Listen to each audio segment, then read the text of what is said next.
Israeli ambassador to the United Nations, Gilad Erdan, has stated, and I quote, that a snake will remain a snake. He has also accused Erdogan of remaining an anti-Semite. This is what he stated, and I've quoted.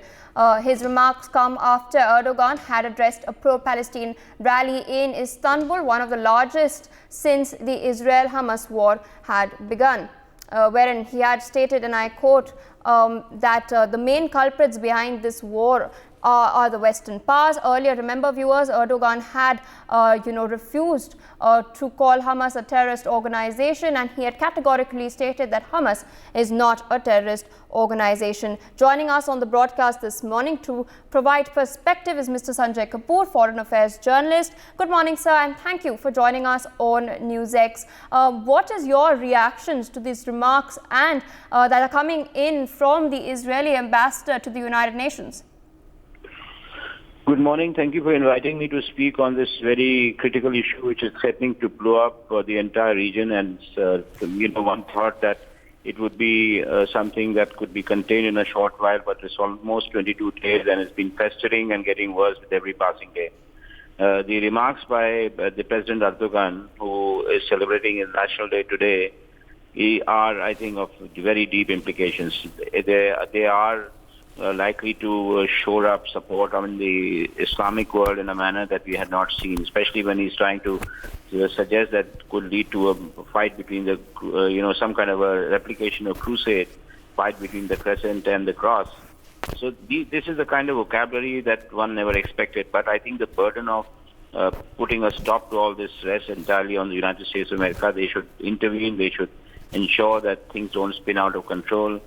And the violence which we have seen in Israel, to start with, how it all started, and subsequently the retaliation of Israeli forces against Gaza, a mindless spiral of violence, and it has to be contained at the earliest. Indeed, but the United States military-industrial complex is, quite strong. And the arms sales we have seen, they have skyrocketed. Meanwhile, on the other side, looking at the larger picture, the larger grand strategy of China, especially, they have to only gain through this war. Do you think the major powers in this world will call for or will allow, de-escalation, or is it a part of their larger game?